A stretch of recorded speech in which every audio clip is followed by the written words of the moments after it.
Vamos lá então, mais uma edição de Ponto e Contraponto. Eu, Benhur Ferreira, junto com o Edir Viegas, estamos aqui à sua disposição para discutir e debater. É isso, Edir? É Tudo isso certo? aí, Benhur, tudo certo. Bom dia, boa tarde ou boa noite para quem não sei que horas as pessoas estão nos assistindo, né? É verdade. E o Edir falou uma coisa que eu quero compartilhar com vocês, que achei bem interessante. Ele falou, puxa, vamos começar falando de coisas boas, né? A gente está falando de máscara, corrupção, tem que falar, né? Até para a gente poder ir cada vez mais melhorando nossas instituições. Mas ele resolveu trazer aqui um assunto bem interessante, uma ótima notícia, que tem a ver com saúde. SUS adota novo exame para detectar câncer de intestino antes dos sintomas. Explica aí, Edir, como é que vai funcionar isso daí? Pois é, Benhur, o SUS adota esse novo sistema que é para detecção do câncer coloretal, é o teste imunoquímico fecal. É um teste simples, né, com base no exame de fezes. A pessoa interessada é indicada para pessoas de entre 50 e 75 anos, mas é evidente que até mais jovens vão acabar fazendo esse teste aí, né? Indicado para pessoas assintomáticas, ou seja, aquelas que não têm nenhum sinal aparente da doença. Como é que funciona? Simples de tudo. A pessoa vai até um posto médico, um posto de saúde, retira o kit para fazer a coleta. Faz a coleta das fezes, devolve lá no local, né, e vem lá depois o resultado do exame, variando de 85% a 92% de precisão. Né? Se for detectado a existência de sangue, de resquício de sangue nas fezes, é sinal de que é um alerta. Aí você, se isso for positivo, aí você, pelo SUS, você vai ser submetido aí sim ao exame aquele mais profundo, que é a colonoscopia, né? Tanto para retirar os pólipos, se houver, e evitar que o câncer se alastre, né? Essa é a primeira notícia boa, já está no SUS. E você que está nos acompanhando, eu não sei se você já fez colonoscopia. Você já fez, Edir? Já. Eu já fiz também. O tal do preparo é terrível, né? Eu sugiro que faça o exame de fezes. Que bom que a gente tem tecnologia e o SUS, né? Com essa medida aí vai ajudar a evitar muito câncer, né? Vai poder a prevenção e muito mais simples. Então, se intere mais dessa notícia aí, vamos estar acompanhando. E, é claro, recomendar que procure, né? Vai ser nas farmácias populares, né? Pessoas com essa indicação de idade, né? Para pegar o kit. Ou nos postos de saúde também. Porque tem gente que é hipocondríaca, né? Qualquer coisa que aparece, ainda mais que é gratuito, né? Gratuito. Então tem gente que... Qual que é a outra boa notícia? Edir, vai aparecer aqui? A outra boa notícia tá aí, né? Versão brasileira da caneta emagrecedora Ozempic é aprovada pela Anvisa. Pois é, outra notícia boa não está ainda disponível na rede SUS, mas a notícia boa é que a Anvisa autorizou a caneta, a versão brasileira da caneta emagrecedora, que é lógico que também é usado foi criada para o tratamento da diabetes, né? Mas no final acabou também se incorporando aí às dietas, como medicação complementar às dietas.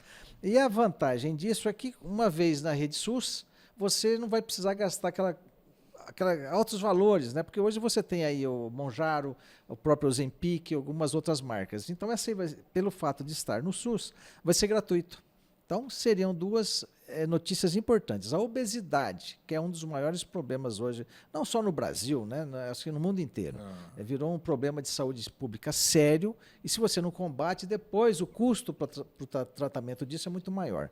Né? E também a questão do câncer coloretal. Você, com um exame simples, você resolve, ou pelo menos já tem um indicativo, se você está assintomático e possui a doença, ou tira também um peso, né? Olha, deu resultado negativo. Como a assertividade varia de 85% a 92%, é um índice, assim, em se tratando de resultado de exames, bastante alto, inclusive. Verdade. E aí, fica um alerta para você que está nos acompanhando, né?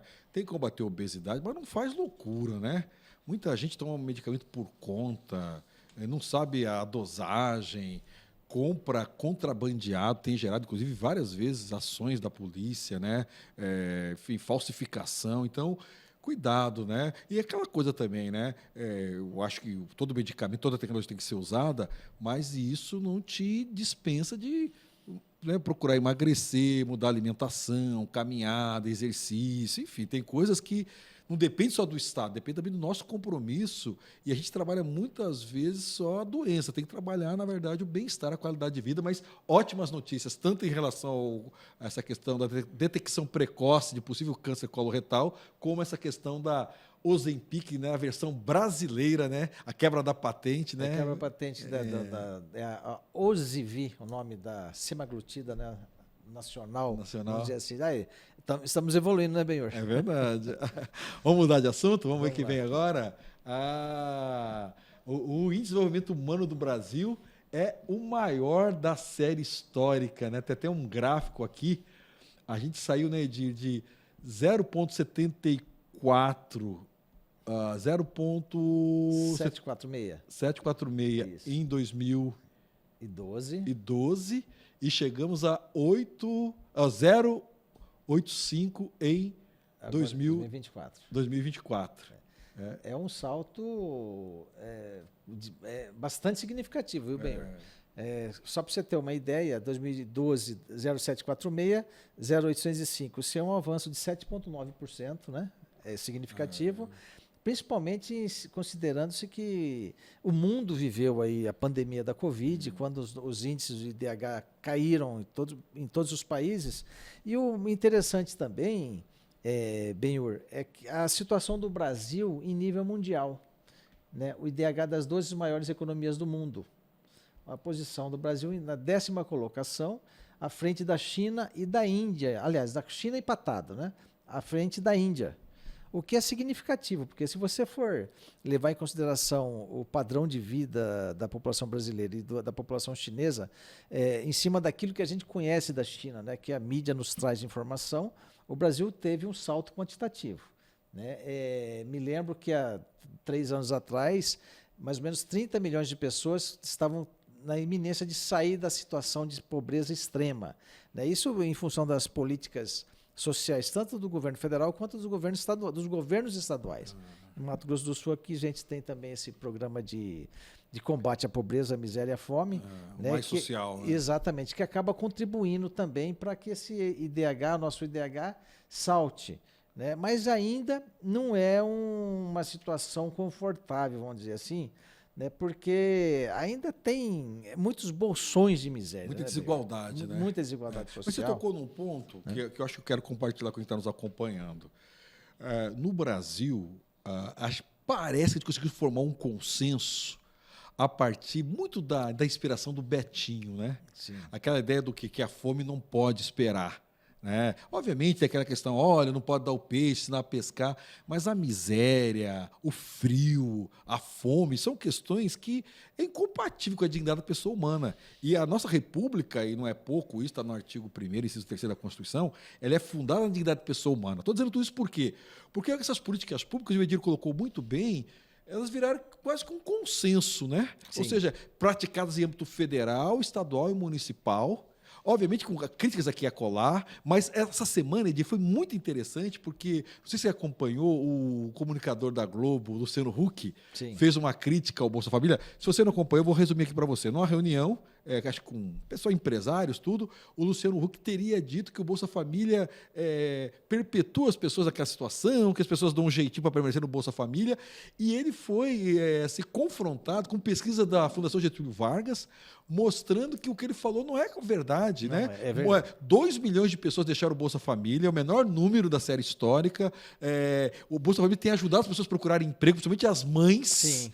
Enfim, então é muito interessante. Acho que o que foi bom da fala dele que causou esse debate, mas é um debate que não pode ser feito com preconceito. Então, o que ele falou, confrontado com os números, não assiste razão a ele. Obviamente, sempre tem que ser uma preocupação a tal da porta de saída dos programas sociais, a questão de você não desestimular a busca do emprego formal, mas isso tem que ser feito com ciência, com dados, sem preconceito, que às vezes, né, Edir, a pessoa resvala para um preconceito sobre programas sociais e as pesquisas estão mostrando que é o contrário, né? Os programas sociais têm ajudado, inclusive, a economia, né? Esse é o erro, Benhor, de você se basear no simplismo para tentar discutir questões complexas, né?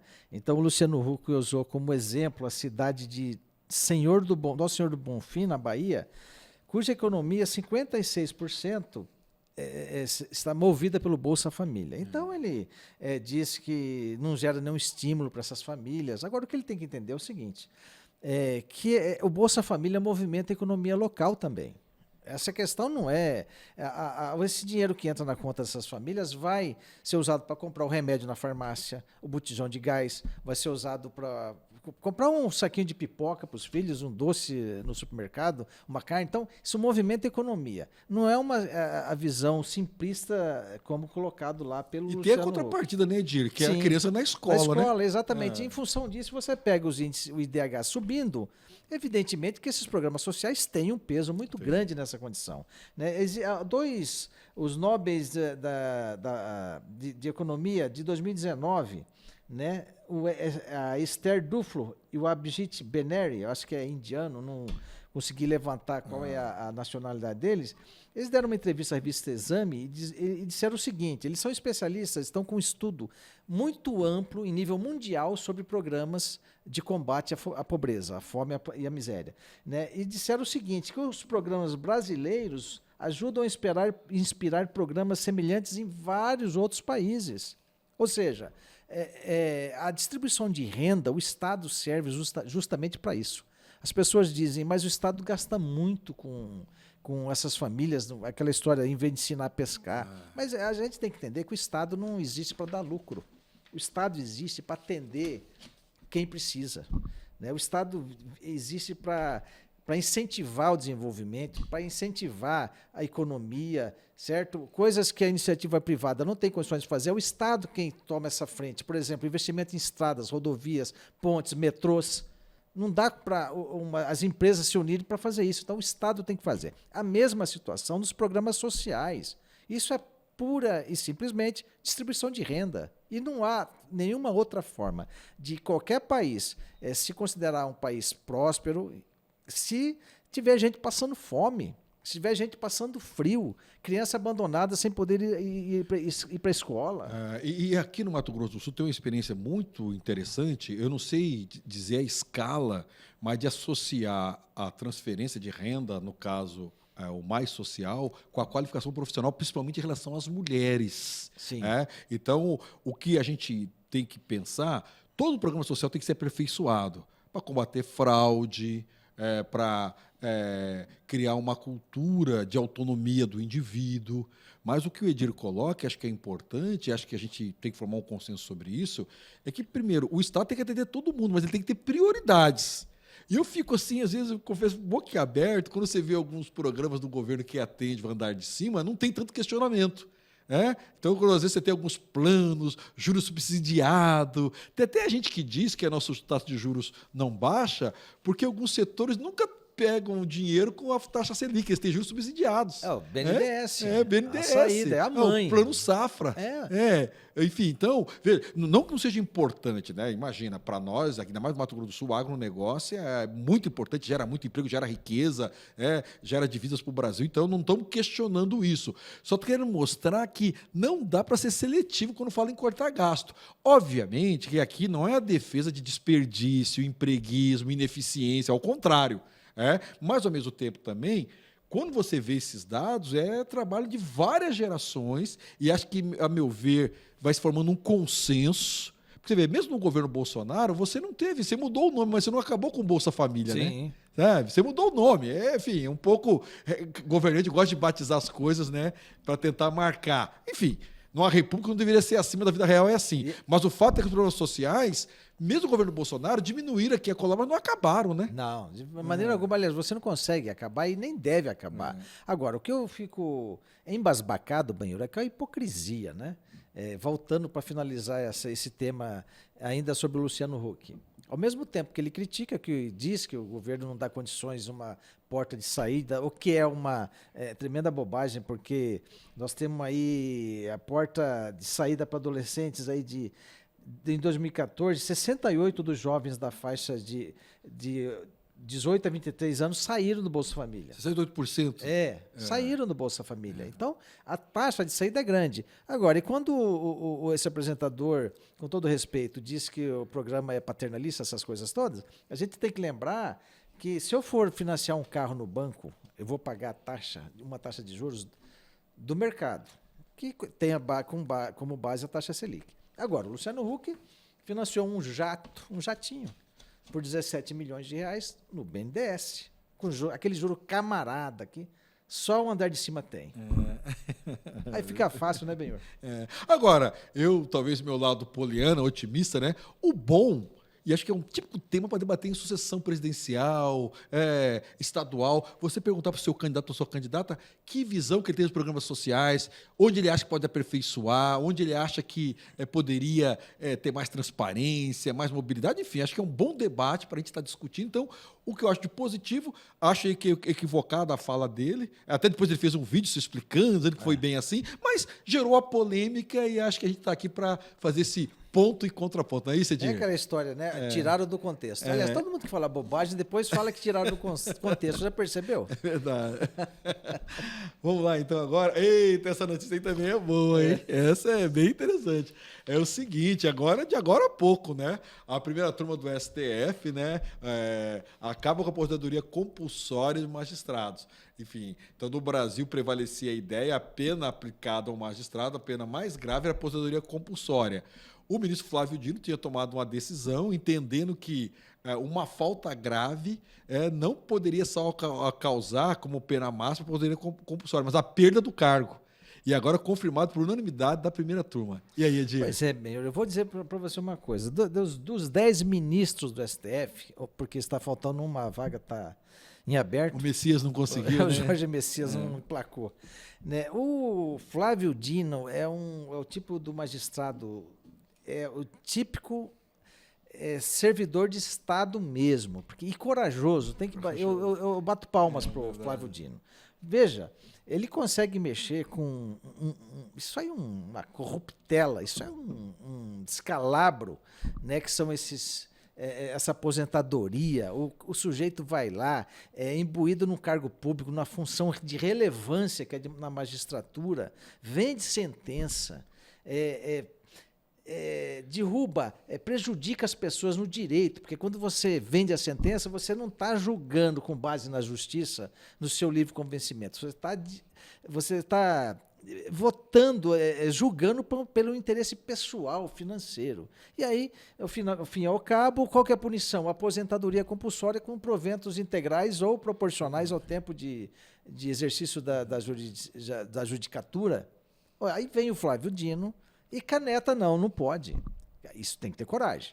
E agora vem a primeira turma, confirma, né, essa situação. Por quê? Por que o magistrado ele deveria ter uma pena muito maior, inclusive, do que qualquer corrupto mortal, vamos dizer assim? Né? Porque ele é dono da caneta, ele está protegido por uma instituição que deveria estar sendo movimentada para garantir direitos, não para retirar direitos. E chamou a atenção, talvez, eu confesso, não quero fazer ilação e ser, né, enfim, eu não conheço o parecer, mas a Procuradoria-Geral da República deu parecer contrário a esse entendimento do Flávio Dino, né?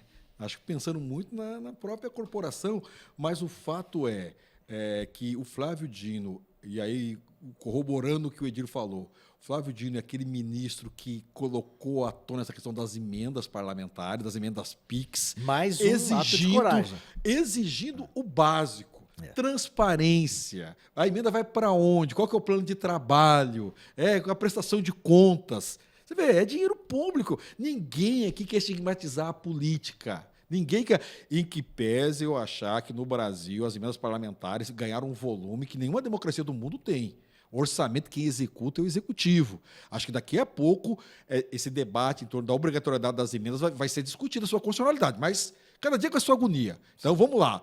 Essa questão das emendas parlamentares já está modificando as emendas parlamentares, eu vejo, acompanho, está tendo mais transparência. Claro, não evita que colar gente que apresenta emenda às vezes para situações que não é prioritário, só para atender a sua base. E agora, com essa decisão, é o entendimento, a interpretação que se deu à Constituição, o Supremo não está legislando, ele pegou a reforma da Previdência e fez o entendimento que a reforma da Previdência teria acabado com essa modalidade de aposentadoria compulsória. Então, acho que é uma vitória, principalmente, você que está nos acompanhando, nesses tempos que o Supremo tem sofrido desgaste. né? E desgaste que é para nós até merecido, de uma certa forma, né?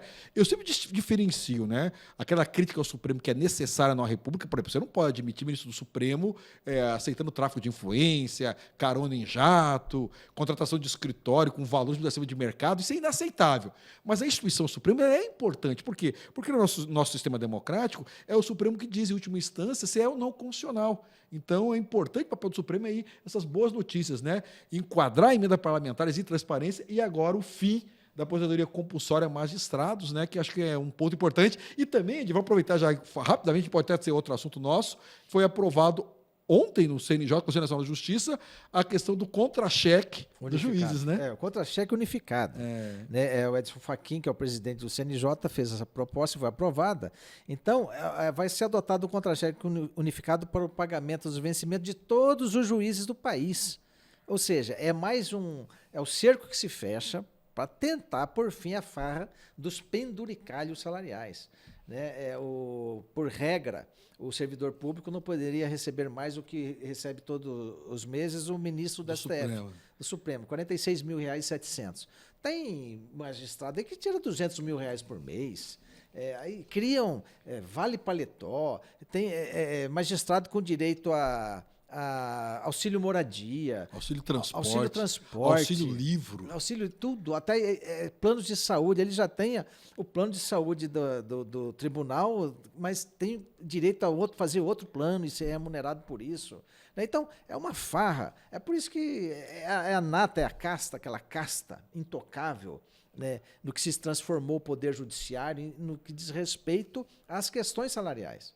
Aposenta com integralidade, com paridade, tem 60 dias de férias por ano, fora férias recesso, por ano. Né? Já faz a escala 4x2, 5x2, né? Ou seja, tudo que tem de positivo eles têm. Aí tem que ter algumas medidas dessa para conter esse ímpeto, essa ganância, né, de receber a mais do que deveria. E um ponto importante é que ninguém nega que o Estado tem que remunerar, principalmente as carreiras de Estado, né? Ninguém nega um juiz, uma juíza.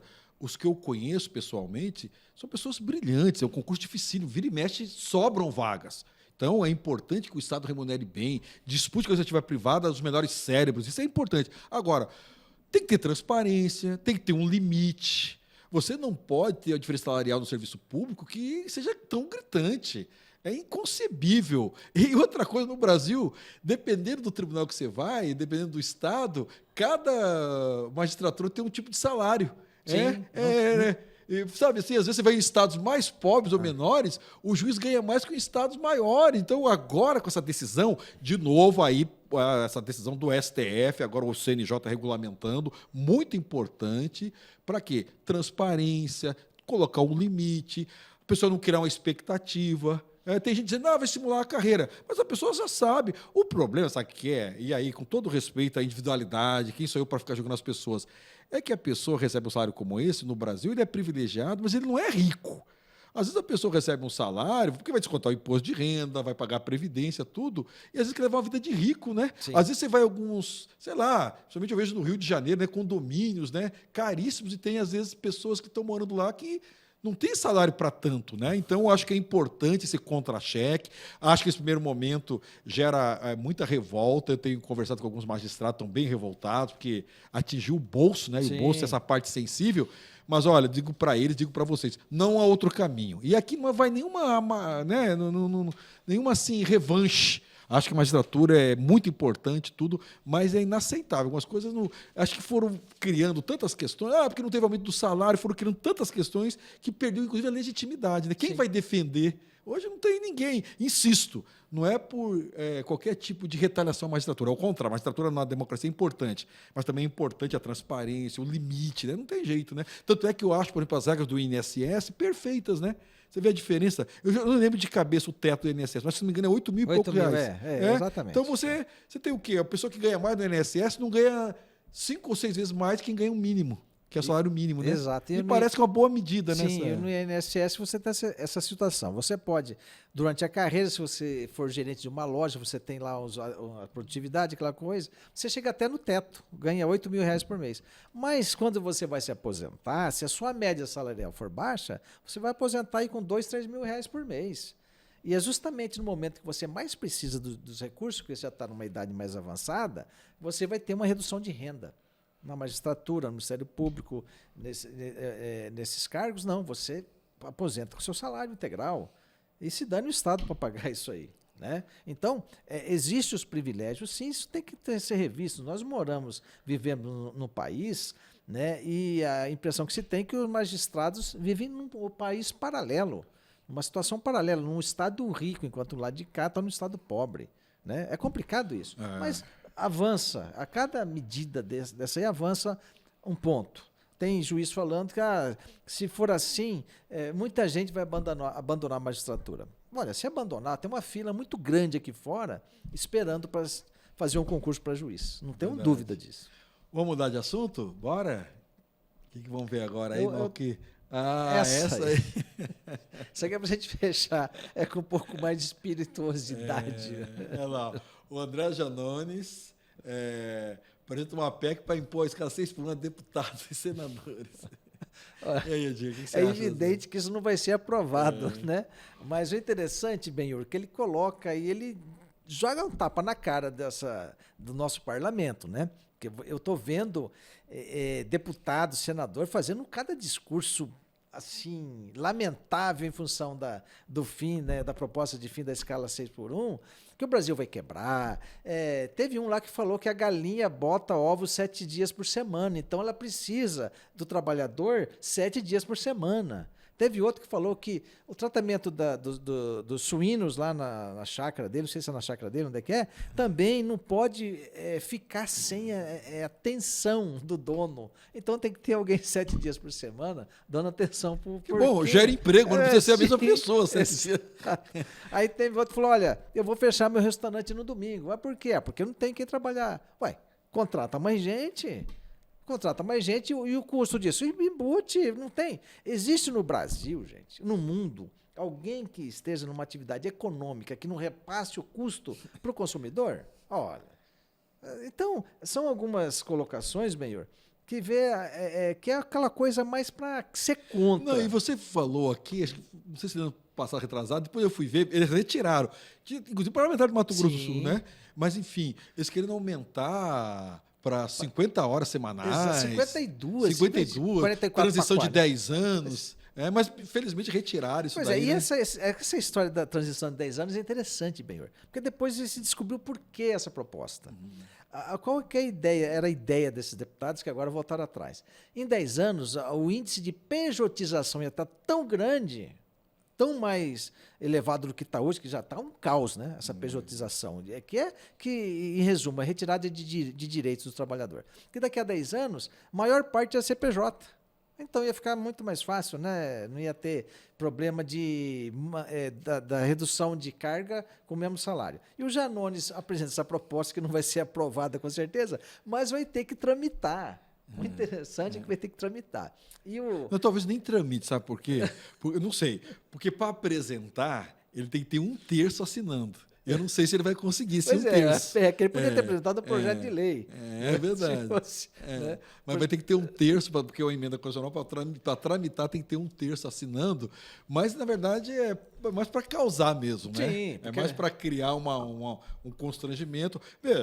Sempre é importante, quando trata essas questões, a gente perceber que é algo complexo, mas que é algo que o próprio Brasil, nós devemos a nós mesmos, né?